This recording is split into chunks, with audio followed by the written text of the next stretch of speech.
Et à la veille du 8 mars, journée dédiée aux droits des femmes, l'Observatoire de la liberté de la presse en Afrique, OLPA, en collaboration avec l'Union nationale de la presse du Congo, a organisé ce lundi une journée de réflexion sous les thèmes « Les leaderships féminins dans les médias » à l'intention des jeunes journalistes de Kinshasa. C'était au siège de cette organisation située dans la commune de Kassavubu. Un reportage signé Cléopâtre Iluku et Yoris Mianteza.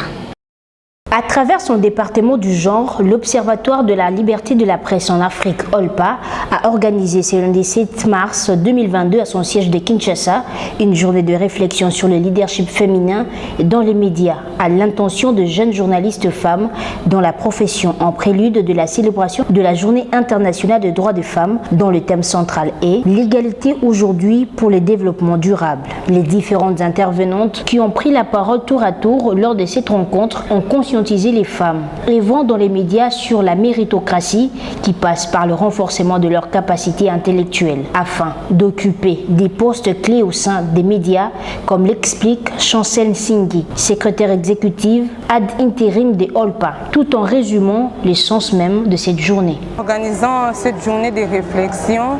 à l'intention des jeunes femmes journalistes, OLPA veut leur donner premièrement les outils nécessaires pour renforcer leurs capacités, et à part ça, il y a eu également les échanges d'expériences entre les femmes journalistes, et enfin, OLPA voudrait donner à la femme journaliste les pistes et des solutions aux obstacles auxquels ils font face pour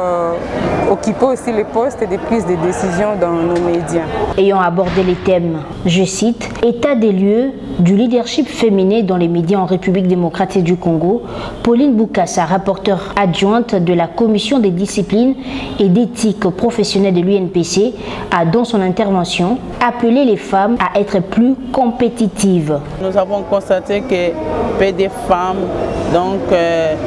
30% des femmes sont représentées dans les médias. Et nous avons compris que c'est dû au manque du leadership féminin dans les médias. Nous avons dit aux femmes de